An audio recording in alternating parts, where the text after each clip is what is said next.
이 세상에는 두 가지 복이 있습니다.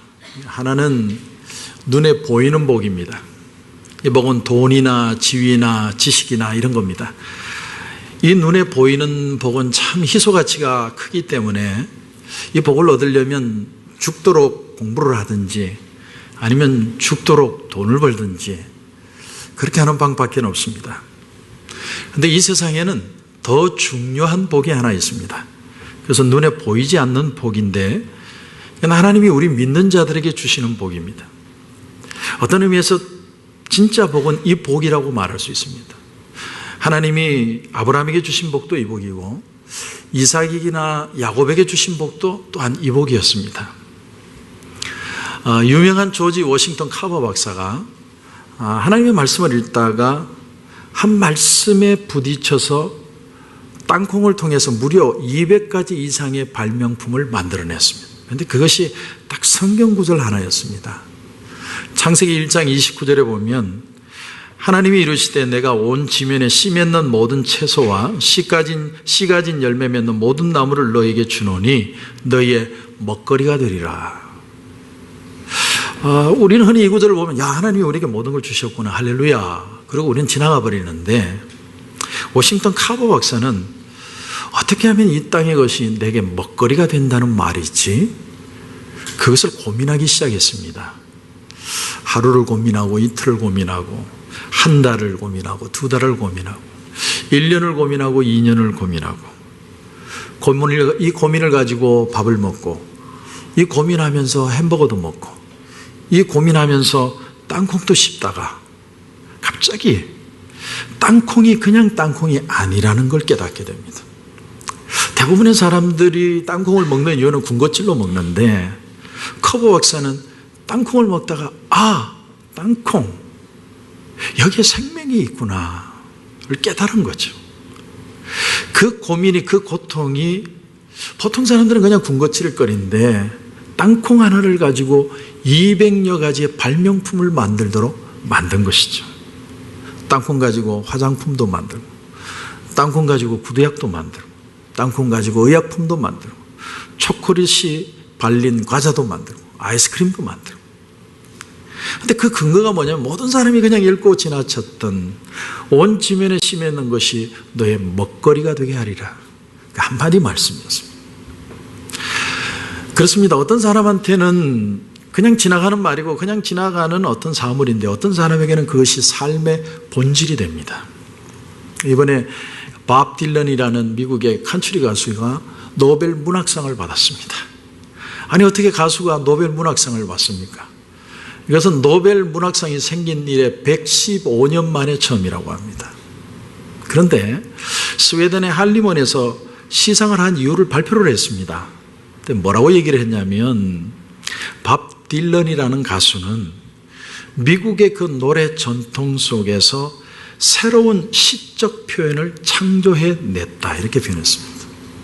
그러니까 사람이 노래를 부르는데 가수들이 노래를 부르는데 노래만 부르는 게 아니라 그 노래 속에 시를 담고 그 노래가 문학적인 가치가 있다는 것을 본인이 뽑아낸 거죠. 그 가치를 인정해서 물론 반대하는 사람들도 있지만 노벨 문학상을 준 겁니다. 그렇습니다. 여러분 이 세상의 모든 보이는 것 속에 보이지 않는 것의 가치가 있습니다.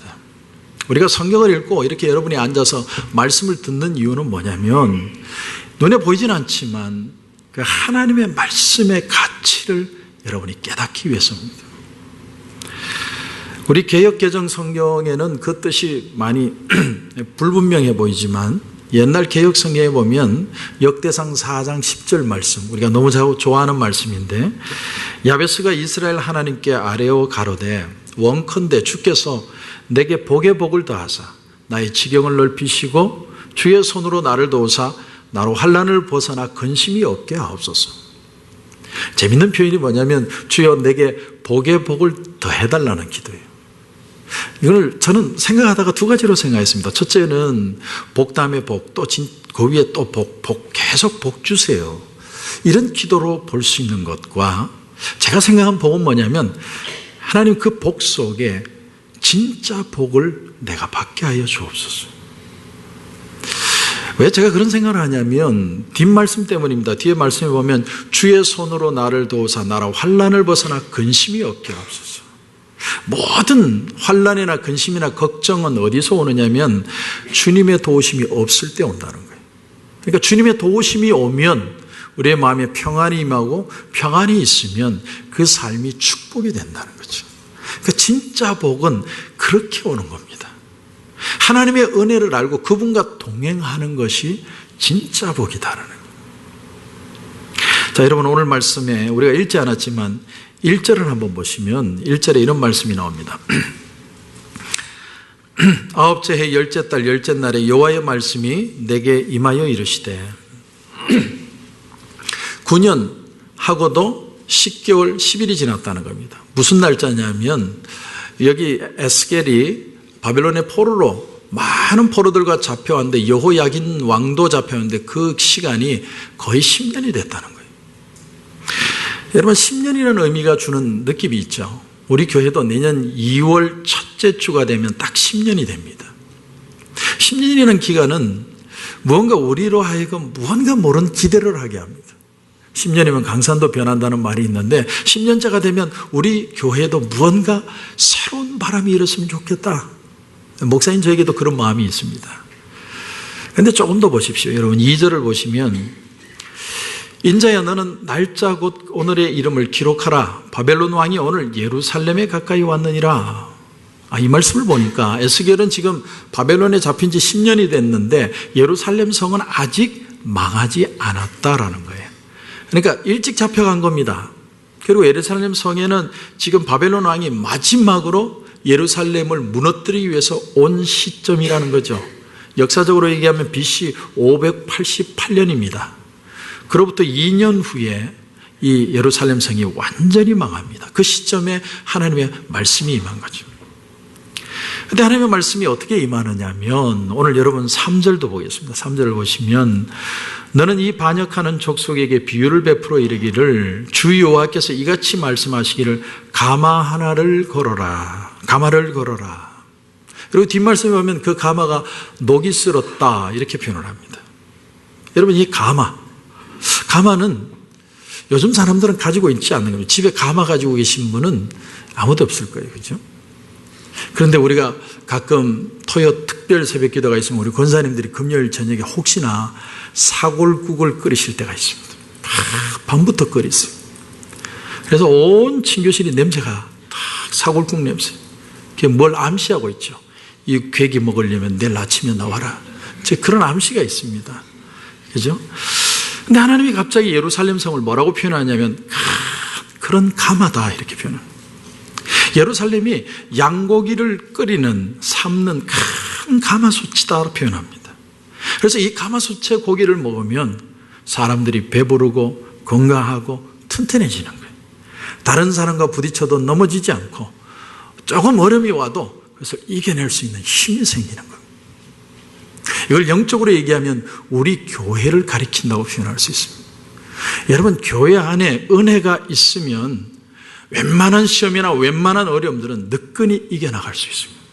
그래서 교회는 반드시 은혜가 있어야 돼요. 서로가 믿고 신뢰하고 은혜 안에 있으면 할렐루야 집사님 할 수 있습니다. 그런데 어느 순간에 예루살렘의 국밥을 먹는 사람들이 병들기 시작한 거예요. 병만 든 게 아니라 그 국밥을 먹는 사람은 모든 사람이 죽어가는 겁니다. 6절 7절을 보십시오. 6절 7절 보시면 그러므로 주 여호와께서 이같이 말씀하셨느니라 피를 흘린 성읍 녹슨 가마 곧 그 속에 녹을 없이 하지 아니한 가마요 화 있을진저 제비 뽑을 것도 없이 그 덩이를 하나하나 꺼낼지어다 그 피가 그 가운데 있으며 피를 땅에 쏟아 티끌이 덮이게 하지 않고 맨바위 위에 두었도다. 자, 가마를 자세히 봤더니 고기를 끓이는 가마를 보니까 가마가 녹이 다 쓴 거예요. 밝게 녹이 슬어서 마치 피처럼 되어 있는 겁니다. 그래서 이 녹슨 가마 속에 고기를 먹는 사람마다 모든 사람이 병드는 거예요. 우리말에 녹슬었다는 말은 하도 사용하지 않아서 칼이 녹슬고 실력이 녹슬고 심지어는 영어가 녹슬고라는 말이 있는 것처럼 이스라엘 민족이 하나님 앞에 원래는 큰 그릇들이었는데 하나님의 그 뜻을 이루도록 큰 그릇으로 만드셨는데 시간이 지나면서 이 이스라엘 백성들이 녹슬기 시작했더라.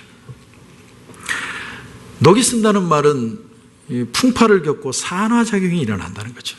결국은 순수함이 사라지는 거예요. 처음엔 하나님이 축복을 주셔서 부자가 됐는데 부자가 되고 나니까 더 부자 되기 위해서 가난한 사람들을 힘들게 합니다. 처음 시작할 땐 녹이 없었어요. 아주 깨끗했습니다. 마찬가지로 처음 예수 믿을 때는 내 마음이 얼마나 순수했는지 몰라요. 우리가 처음 직장을 가질 때, 또 내가 처음 사역을 시작할 때 아주 기쁘고 순수한 마음으로 시작했는데 시간이 지나면서 풍파를 겪고 세상에 잡다한 일을 겪다가 변질되는 거죠. 그냥 녹쓰는 것과 같다. 그래서 하나님이 뭐라고 그러시냐면 불을 떼어라. 성도 여러분, 하나님이 우리 인생에 어떤 시련을 통과하게 하실 때가 있습니다. 그런데 그때는 어떤 때냐면 녹을 없애기 위함인데, 처음 시험을 통과할 때 가마솥에 가만히 보시면 많은 것들이 들어있었어요. 여러분, 양고기를 삶는 것처럼 하나님이 처음에는 내 주변에 같이 말이 통하는 사람도 있고, 그래서 적적하지도 않고 재물도 주시고 건강도 주시고 능력도 주시고, 그래서 막 불을 떼우게 하시는데 근데 녹이 없어지질 않는 거예요. 그러니까 이번에는 하나님이 뭐라고 그러냐면 그 안에 거 다 드러내라. 빈 가마를 다시 불을 떼우라. 다시 말하면 이제 이 고난에 같이 나와 동참할 사람도 없고, 또 빈털터리가 되고 빈 그릇이 되어가지고 다시 하나님이 뜨거운 불을 가하시는 거예요. 근데 놀라운 사실은 그래도 녹이 사라지지 않아요. 여러분, 우리는 예루살렘이 돈이 없거나 무슨 능력이 없어서 망했다고 생각하면 안 됩니다. 예루살렘은 부자였어요. 밝은 환한 도시였습니다. 그런데 영적으로 병이 드니까 망한 겁니다.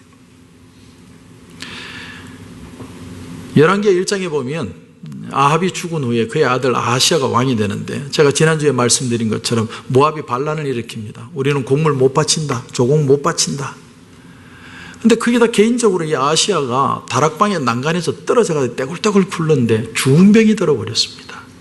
잘못 떨어진 거죠. 이걸 우리는 엎친 데 덮친 격이다 이렇게 표현하죠. 근데 그 병이 아주 위중했습니다. 그러니까 이 아시아가 어떻게 했냐면 자기 자신을 불러가지고, 야, 너 블레셋에 가서 에그론의 신 바알세부백에 물어봐라. 내가 죽는지 안 죽는지. 근데 하나님이 이걸 하시고 엘리야에게 가서 말씀을 전해라. 하나님 명령하십니다. 그 말씀이 뭐냐면 이스라엘에 하나님이 없어서 블레셋에 가서 그 바알세부백에 요청을 하느냐. 바알세부백이라는 단어의 뜻은 The King of Flies입니다. 파리의 왕이에요. 하나님이 없어서 파리 신한테 가냐 이런 얘기예요. 성도 여러분, 이런 상황은 아시아뿐만이 아니라 우리 모두에게 일어날 수 있는 일입니다. 내가 사업을 하다가 부도가 났는데 갑자기 심장이 어택이 와서 쓰러졌어요. 근데 내 자식이 또 운전을 하다가 사고가 났습니다. 꼬리에 꼬리를 물고 문제가 일어날 때가 있습니다.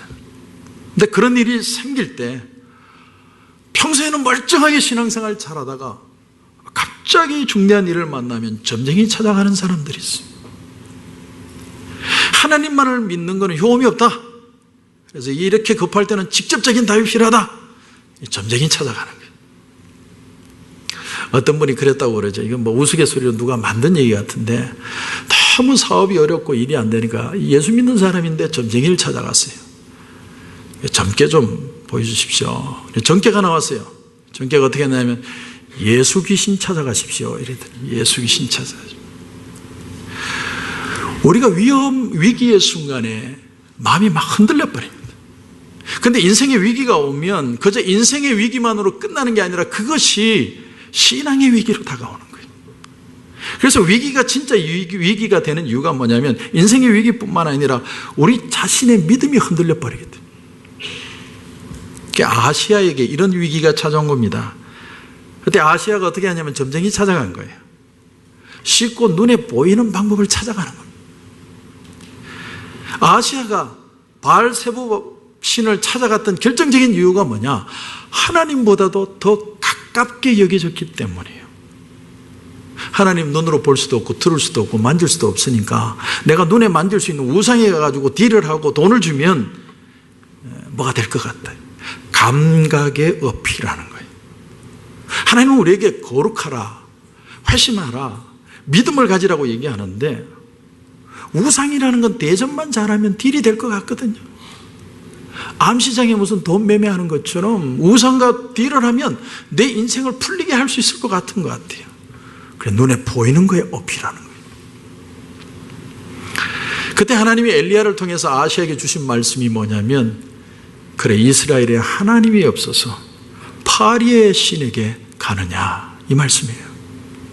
이 말씀이 우리에게 주는 중요한 도전이 이겁니다. 하나님은 우리 모든 문제에 대해서 관심이 있으시다라는 거예요.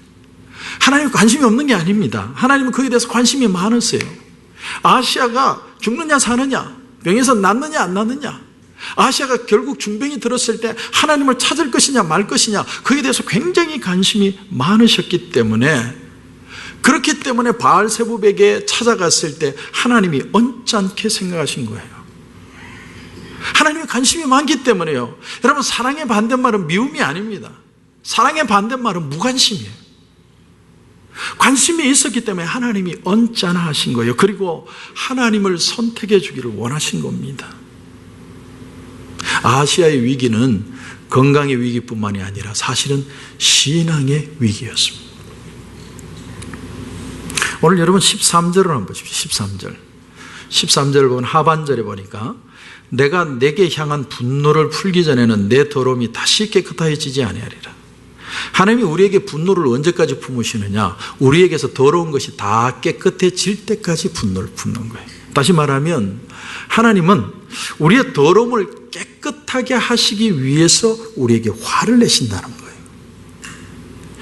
여러분, 이 더러움은요, 나만 알고 있는 더러움일 때가 많습니다. 그런데 이 더러움에 대해서 하나님이 아예 작정을 하셨어요. 여러분 14절 보시면, 14절에 그 일이 이루어질 때까지 내가 돌이키지도 않고 아끼지도 않고 뉘우치지도 않고 행하리니 그들이 내 모든 행위대로 너를 재판하리라. 주 여호와의 말씀이니라. 하나님이 왜 여기다가 돌이키지도 않고 아끼지도 않고 뉘우치지도 않고 3번씩이나 반복하는 줄 아세요? 하나님도 이렇게 하기 싫다는 거예요. 안타깝다는 겁니다. 그런데 이렇게 안 하면 내가 너를 심판할 수 없기 때문에 내가 내 마음을 단단히 먹겠다라는 겁니다. 왜? 깨끗해져야 복이 될 수 있기 때문에 내가 너를 심판하겠다는 거예요. 여러분, 우리가 잘 아는 다윗이죠. 다윗이 도덕적인 죄를 지었죠. 남의 아내를 취했습니다. 그런데 하나님이 그를 내버려 두시지 않고 즉시 사인이 왔습니다. 선지자가 찾아왔어요. 하나님의 말씀을 전합니다. 다윗은 아무도 모르는 줄 알았습니다. 나만 사고친 줄 알았어요. 그런데 어떤 사람이 알았어요. 알고 보니까 하나님이 알게 하신 거예요.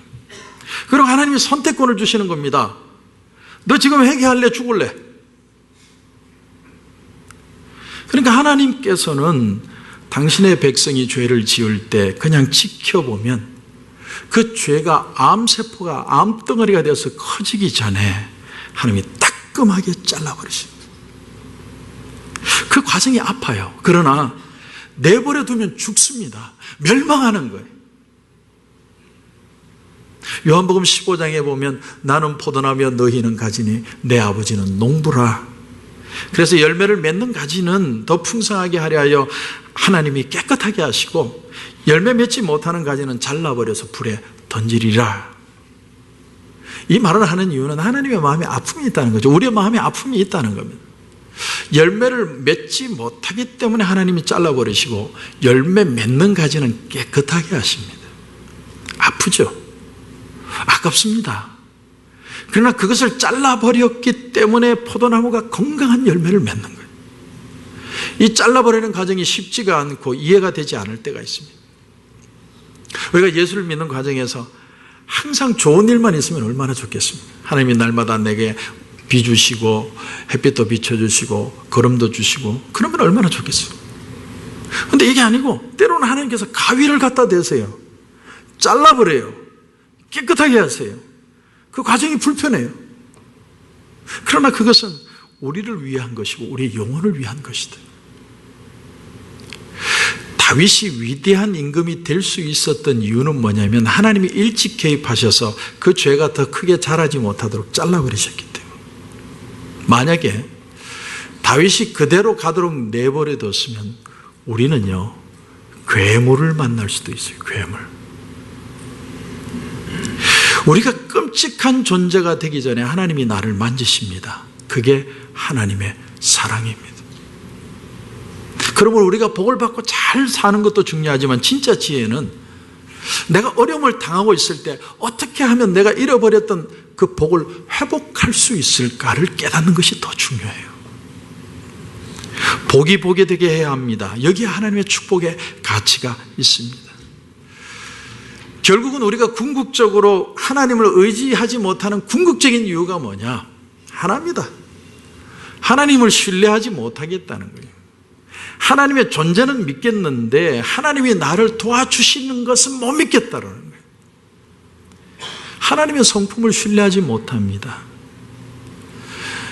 오늘 말씀해 보면 솥에다가 처음에는 양고기를 풍성히 넣고 끓이고 있습니다. 하나님이 이런 복도 주시고 저런 복도 주시고, 그런데 그럴 땐 잘 나가가지고 내가 잘해서 된 줄 압니다. 그런데 시련의 바람이 불고 어려움이 닥치면 하나님을 더 이상 신뢰하지 못해요. 신앙의 본전이 다 드러나요. 하나님이 계시면 뭐하냐? 소원도 안 들어주는데.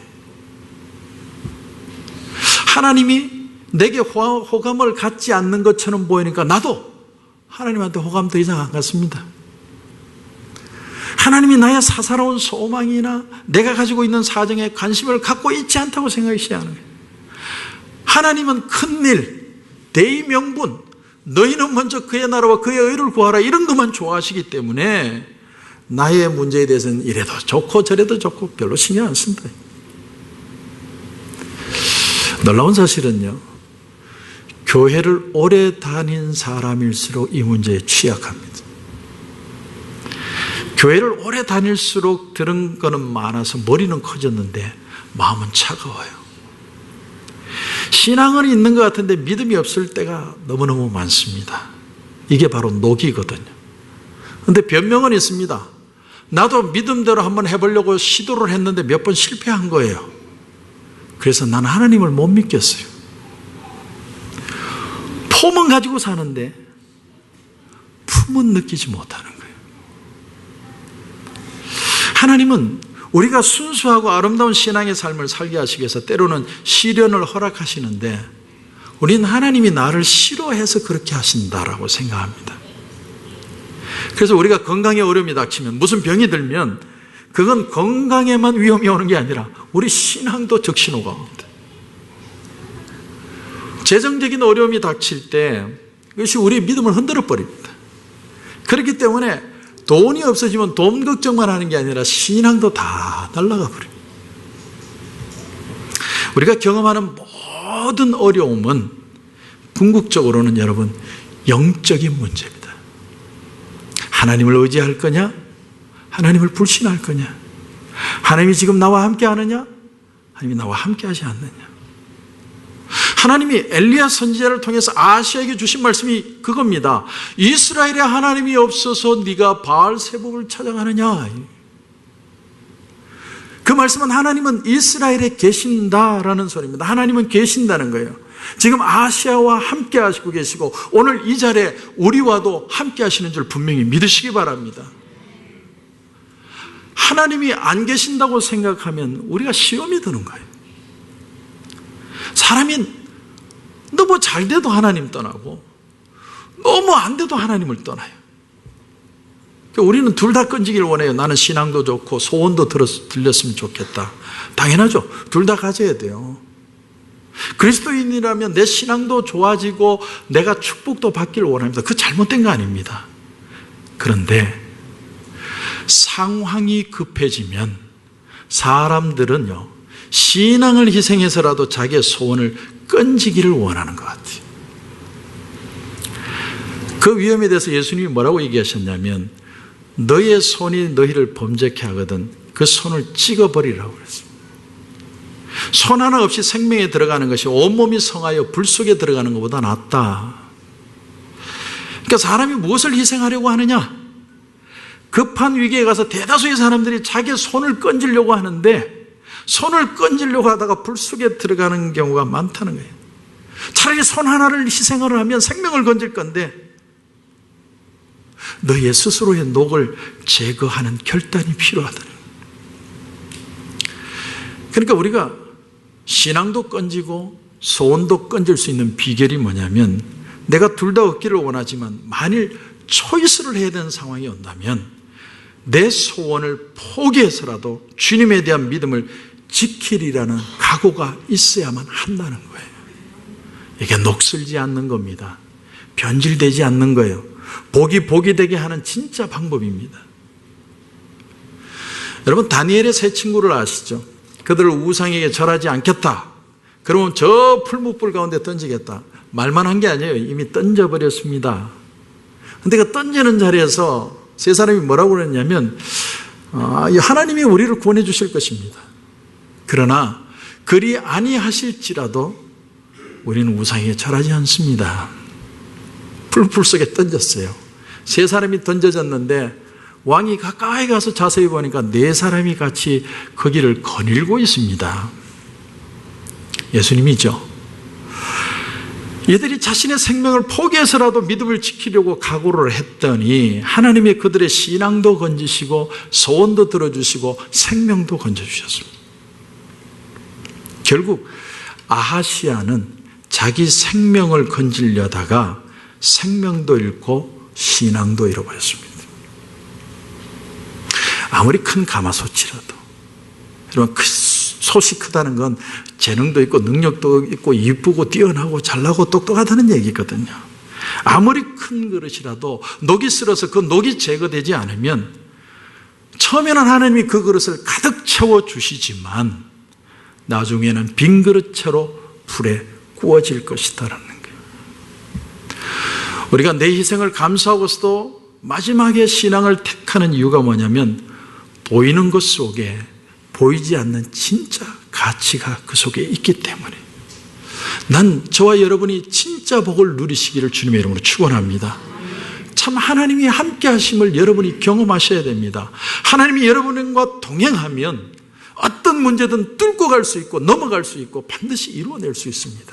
그게 바로 축복이라는 거죠. 그 하나님의 축복이 임해야 우리의 삶에 진정한 기쁨과 감격이 이루어질 수 있다는 것입니다. 그런 은혜가 저와 여러분 가운데 넘치시기를 주님의 이름으로 축원합니다.